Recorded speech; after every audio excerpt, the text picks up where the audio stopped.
Hello. It's Megan. I'm back. It's been a few days since I've added anything to my little journal here, mostly because it's been super snowy. So, because of the snow, I've just been kind of doing a lot of little things. Um, One thing that did happen to me over my, I don't know, 3 days that I haven't gone with the journal entry is I got a working diagnosis of bipolar 1 disorder.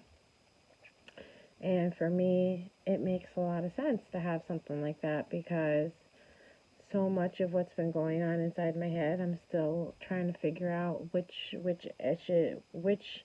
areas were real, which areas were not. I feel like a lot of people don't really talk about mental health and how it can really affect you, especially when you're alone, being alone inside of a house all day with a special needs child. It's not easy. The stressors on my day-to-day basis are always out of 10. He may not kick and scream for everybody else when they're changing his diaper, but he kicks and screams for me. He may not kick and scream and not let other people dress him, but he kicks, screams, and not lets me dress him. So having a child that has special needs has definitely taken a big toll on my mental health and I think on my stress levels because my stress levels before weren't so high. Now all of a sudden it's 24/7. I have some little man screaming in my face and lining up toys and spinning anytime he has a little bit of discomfort and not eating right and not wanting to use the potty. I mean, that's kind of normal for a kid that's at his age, but he just regresses so much. He takes 10 steps back to take 5 extra steps backwards within a week or so after each other. I think he likes moving forward, but then he wants to stay a child, like most kids with his diagnosis. My son has ASD. He is autistic, though you would never tell.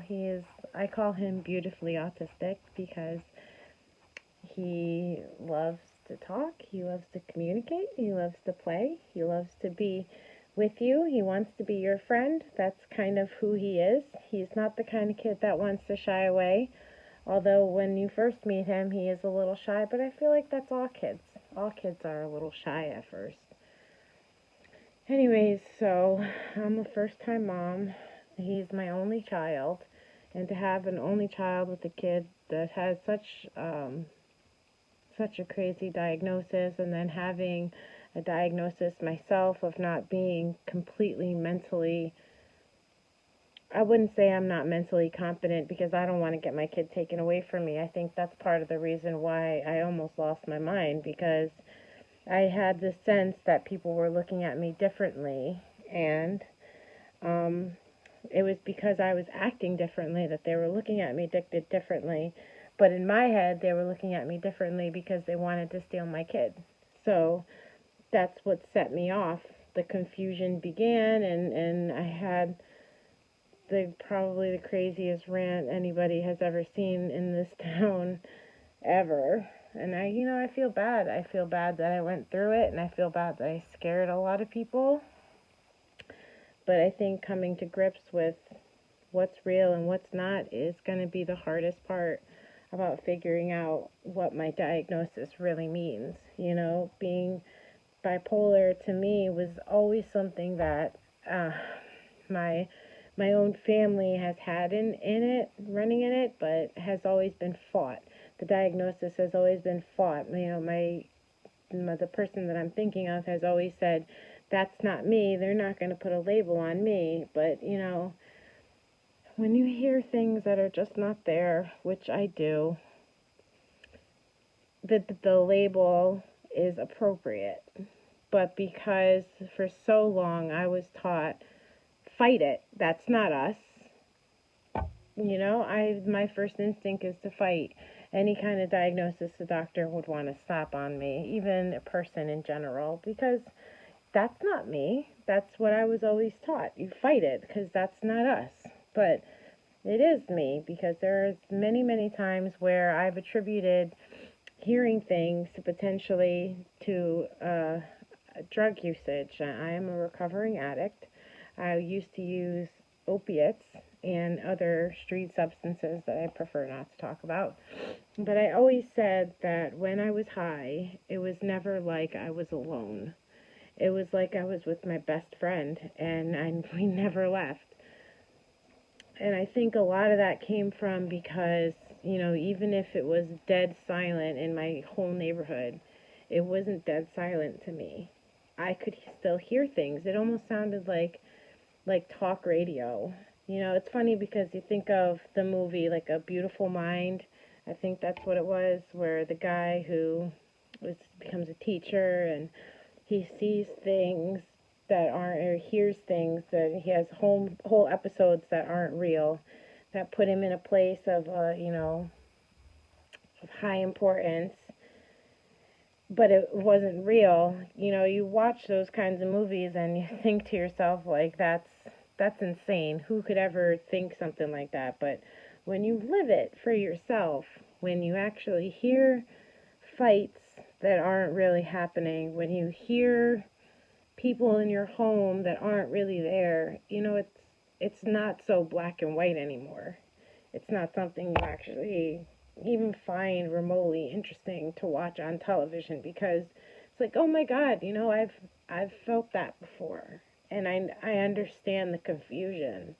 The confusion, it could kill anybody. I mean, it turns naturally smart people into what they would say crazy people. I mean, I think I'm really smart. I think if I had the right money and the right tools, I could probably even get into psychology myself.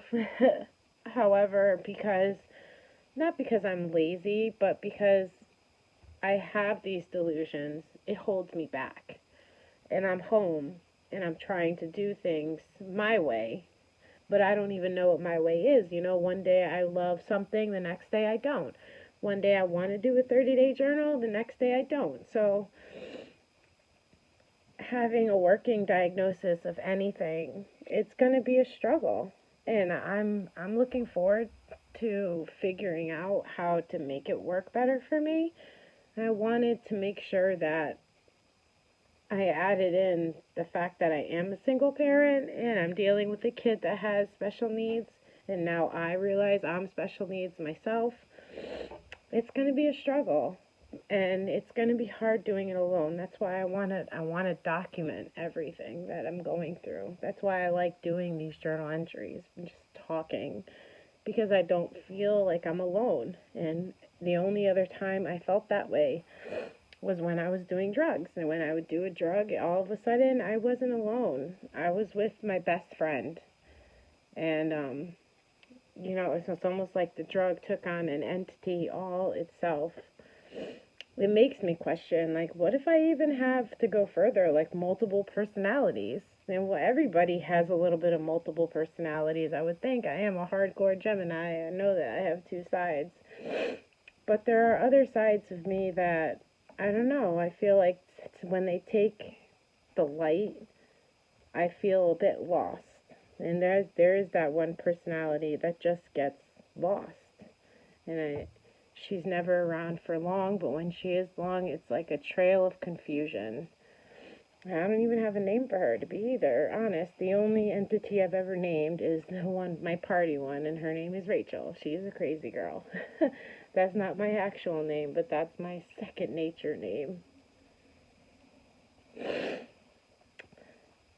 It's going to be interesting trying to figure out a new year and new policies and new routines and how it's going to work with my diagnosis. And I'm just excited to keep it documented, because I want to one day look back at these and be like, wow, I've come so far.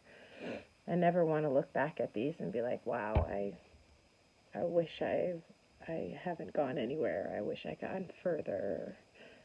I want to make sure that everything that goes on inside of this crazy noggin of mine at least gets documented, because if it could help even one person out there to know that they're not alone and that even somebody like me, single mom, just kind of does nothing, sits at home. Even she can go crazy, especially in these kinds of days with just being isolated. The isolation is what's making everything, I think, 10 times worse. But we're going to get through this together. And I'm looking forward to another entry. This will probably conclude my entry for today. Bye. Thank you. Hope somebody is listening.